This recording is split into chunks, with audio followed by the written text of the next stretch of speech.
लोणी येथे भर रस्त्याच्या कडेला असणारे एटीएम गॅस कटरच्या साहाय्याने फोडून चोरट्यांनी सुमारे 16 लाख रुपयांची रक्कम घेऊन पलायन केले।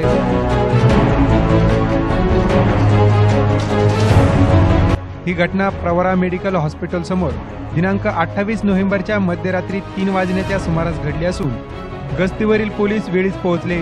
त्यानंतर पोलीस आणि चोरटे यांच्यामध्ये रात्रभर पाठलागाचा थरार सुरू होता। मात्र लोणी पोलिसांना हुलकावणी देऊन चोरटे पळून जाण्यात यशस्वी झाले।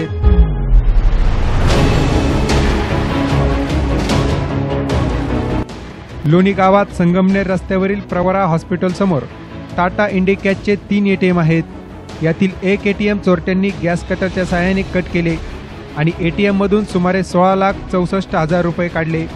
मात्र त्याच वेळी लोणी पोलीस स्टेशनचे गस्ती पथक तेथून जात असताना रस्त्यात एक इनोव्हा कार त्यांना संशयास्पद वाटल्याने त्यांनी गाडी माघारी फिरवली आणि पोलीस येत असल्याची चाहूल लागतात इनोव्हा गाडीमध्ये बसलेल्या चालकाने सर्वांना घेऊन पलायन केले।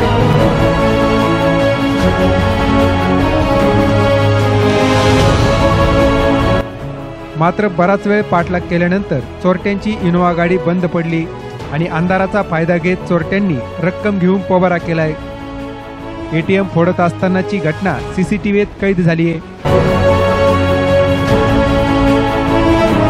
आता लोणी पोलिसांपुढे चोरट्यांना पकडण्याचं मोठं आव्हान आहे। माय न्यूज ब्युरो, लोणी।